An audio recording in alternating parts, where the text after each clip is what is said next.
സുന്നി വിരുദ്ധന്മാരുള്ള തുറന്ന ചർച്ചയായതുകൊണ്ട് നൂരിഷ തരീഖത്തിനെ സംബന്ധിച്ചാണ് ഞാൻ ചോദിക്കുന്നത്. നൂരിഷ തരീഖത്തിനെ സമസ്ത സുന്നി വിഭാഗം എന്തുകൊണ്ടാണ് എതിർക്കപ്പെടുന്നത്? അത് എതിർക്കുന്നുണ്ടെങ്കിൽ അതിന്റെ ഈ സുന്നി വിഭാഗം ഏതെങ്കിലും ഒരു പുസ്തകം ഇറക്കിയിട്ടുണ്ടെങ്കിൽ ആരാണ് ഇറക്കിയത് എന്നും ഏതാണ് പുസ്തകത്തിന്റെ പേരുമെന്നും വിശദമായി പറയണം. തരീഖത്തിനെ സംബന്ധിച്ചാണ് ചോദ്യകർത്താവ് ചോദിച്ചത്. ശരിയായ തരീഖത്ത് എന്ന് പറഞ്ഞാൽ ഹബീബായ റസൂലുള്ളാഹി സ്വല്ലല്ലാഹു അലൈഹി വസല്ലമ തങ്ങളെ ആചാര അനുഷ്ഠാന കർമ്മ വിശ്വാസങ്ങളിൽ പിന്തുടരുന്ന തരീഖത്ത് മാത്രമാണ് എന്ന്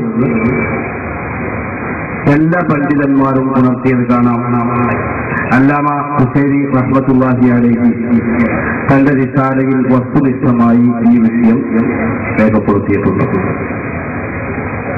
ഇസ്ലാമിക ആദർശങ്ങൾക്ക് വിരുദ്ധമായ വ്യത്യസ്തങ്ങളായ ആശയങ്ങളും ആദർശങ്ങളും വെച്ചുപുലർത്തുന്ന ഒരുപാട് തരീഖത്തുകൾ, കൂറ്റൽ കോരൽ തരീഖത്ത്, അതുപോലെ തവള തരീഖത്ത്, കിണറ്റിലിറങ്ങിയ ഔലിന്റെ തരീഖത്ത്, ഈ കേരളക്കരയിൽ 209 ഈ വിനീതന്റെ പഠനം നടത്തിയിട്ട് വ്യാജ തരീഖത്തുകൾ നമുക്ക് കാണാൻ കഴിയും. ഏതായിരുന്നാലും സമസ്ത കേരള ജംഇയ്യത്തുൽ ഉലമ വസ്തുനിഷ്ഠമായി പഠനം നടത്തി